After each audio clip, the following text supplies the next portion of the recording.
नमस्कार, आप देख रहे हैं टीपीवी न्यूज और मैं हूं आपके साथ अश्विनी सरोही। बुलेटिन की शुरुआत करेंगे इस वक्त की बड़ी खबरों के साथ। जयपुर के सदर थाना इलाके में एक मंदिर परिसर के अंदर युवक की खून से सनी हुई लाश मिलने और एक अन्य युवक के लहूलुहान अवस्था में घायल पड़े होने की सूचना पुलिस को मिली। मामले की सूचना मिलने पर पुलिस मौके पर पहुंची और घायल युवक को इलाज के लिए एसएमएस अस्पताल भिजवाया। वहीं मृतक के शव को अपने कब्जे में लेकर एफएसएल टीम को घटनास्थल पर बुलाया। मृतक की शिनाख्त बूंदी निवासी पप्पू सैनी के रूप में हुई है, जो जयपुर में रहकर मजदूरी करने का काम किया करता था। मृतक नशा करने का आदी था। वहीं मंदिर परिसर में ही गंभीर रूप से घायल मिले युवक का नाम मान सिंह है। मान सिंह भी नशा करने का आदी बताया जा रहा है और जिस वक्त पुलिस ने उसे इलाज के लिए अस्पताल पहुंचाया वह नशे में धुत था। फिलहाल पुलिस तमाम बिंदुओं को ध्यान में रखकर जांच कर रही है और घटनास्थल के आसपास लगे हुए सीसीटीवी कैमरों की फुटेज को भी खंगाला जा रहा है। अटरू में पंचायत समिति की साधारण सभा की बैठक पंचायत समिति के सभागार भवन में संपन्न हुई। बैठक की अध्यक्षता प्रधान वंदना नागर ने की। बैठक में विधायक पानाचंद मेघवाल मुख्य अतिथि के रूप में उपस्थित रहे। बैठक में आए पंचायत समिति सदस्यों और सरपंचों ने पानी बिजली की समस्याएं प्रमुखता से रखी। बैठक में विद्युत वितरण निगम, चिकित्सा विभाग, वन विभाग, कृषि विभाग के उपखंड स्तरीय अधिकारियों के नहीं आने पर विधायक मेघवाल ने गहरी नाराजगी प्रकट की। साथ ही कार्यवाही के लिए जिला कलेक्टर को पत्र लिखे जाने के निर्देश विकास अधिकारी को दिए। डीग थाना सदर पुलिस ने थाना प्रभारी राजेश पाठक और कांस्टेबल जितेंद्र पर दबिश के दौरान फायरिंग कर घायल कर देने के आरोप में मुख्य आरोपी को गिरफ्तार किया है। पुलिस के अनुसार गिरफ्तार आरोपी सुनहरी को सदर थाना अधिकारी सीआई गणपत राम ने मय जाब्ता उत्तर प्रदेश से गिरफ्तार किया है। प्रकरण में सुनहरी ठाकुर थाना डीग का हिस्ट्री शीटर, सक्रिय वाहन व भैंस चोर अपराधी है। गौरतलब है कि रविवार को उक्त मामले में 2 महिलाओं रीना और गुड्डी को पूर्व में गिरफ्तार किया जा चुका है, जिनसे गहनता से पूछताछ की जा रही है।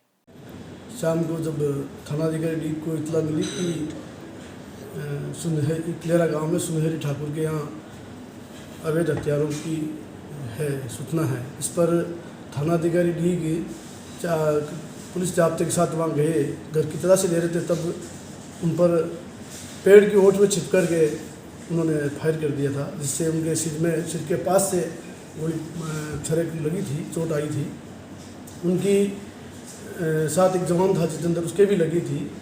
जैसे ही सूचना मिली मैं और हमारा सारा जाब्ता एडिशनल एसपी, डीवाईएसपी सारे मौके पर गए, तलाश शुरू करी, टीमें गठित करी, उनका उपचार करा करके, उनका फर्स्ट एड करा करके बाद में यहाँ भरतपुर उनका CT स्कैन कराया, वो नॉर्मल हो गए थे।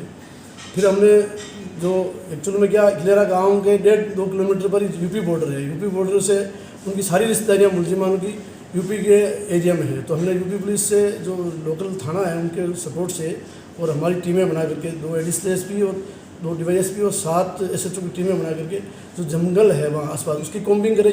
तो कल 2 महिलाएं जो उसके सुनहरी ठाकुर की पत्नी और उसकी बहन, मुँह बोली बहन थी, उनको अरेस्ट किया। आज मथुरा जिले में ठोस गांव के पास में जंगल में सुनहरी ठाकुर को भी हमने राउंड अप करके आज पूछताछ करके अरेस्ट कर लिया गया। बीकानेर में विभिन्न मांगों को लेकर कर्मचारियों ने वेटरनरी वीसी कार्यालय के आगे प्रदर्शन कर पशुपालन मंत्री लालचंद कटारिया के नाम वीसी को ज्ञापन सौंपा है। ज्ञापन के माध्यम से कहा गया है कि कर्मचारियों की छंटनी के आदेश वापस लेने, वेतन हर माह की 5 तारीख तक कार्मिकों के खाते में डालने, 2018 के पश्चात वेतन में वृद्धि नहीं हुई है जिसको बढ़ाने, समय समय पर मांगी गई सूचना भिजवाने, ठेका प्रथा को समाप्त कर सीधे संविदा पर कर्मचारियों को नियुक्ति देने की मांग की गई है। आज वेटरनरी यूनिवर्सिटी में जो हमारे मजदूर साथी सेवा प्रदाता के माध्यम से ठेका प्रथा पे लगे हुए थे, यहाँ के बजट 2022-23 में पदों की कटौती कर दी गई। उस पदों की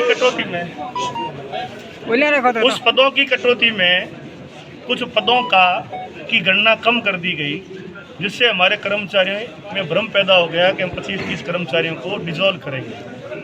आज हमारे इस संघर्ष समिति जो हमारे सेवा प्रदाता कर्मचारी संघ जो वेटरनरी यूनिवर्सिटी के साथी लोग हैं, हम कर्मचारी संगठन की तरफ से हमारे राजनीतिक दल के प्रतिनिधि के तौर पे अरुण जी, साबिर भाई, शिवशंकर जी, किराड़ू जी, यहाँ के सारे कर्मचारी साथी महासंघ की तरफ से हमारे रमेश जी, मुकेश जी और पूरी यहाँ के कर्मचारी साथ हमने वीसी के समक्ष अपनी बात रखी और वीसी साहब से हमने लिखित में हमारा 8 सूत्री जो मांग पत्र था कि वो जो 2019 का सरकार का सर्कुलर है उसके अंतर्गत इनका परफॉर्मा डाटाबेस तैयार करके राज्य सरकार को भेजेंगे ताकि ये निविदा से संविदा में कन्वर्ट हो सके। अजमेर जिले के सावर थाना क्षेत्र के ग्राम नापाखेड़ा में सरकारी भवनों के लिए आरक्षित जमीन पर शराब का ठेका चलाने के लिए अवैध रूप से पक्की दुकानों का निर्माण कर अतिक्रमण कर लिया। अतिक्रमण के मामले की शिकायत पर पुलिस की मौजूदगी में तहसील प्रशासन ने जेसीबी से पक्के अतिक्रमण को ध्वस्त करवा दिया।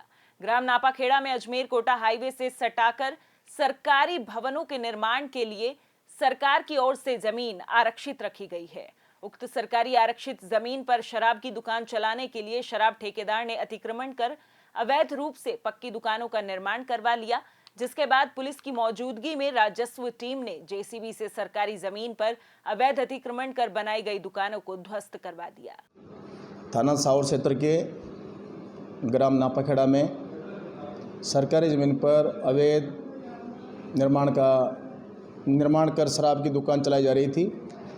माननीय तहसीलदार साहब जी की सूचना पर मौके पर मैं जाब्ते के पहुंचकर तहसील प्रशासन की मौजूदगी में अतिक्रमण हटाया गया। इस दौरान शांति व्यवस्था बनाए रखी।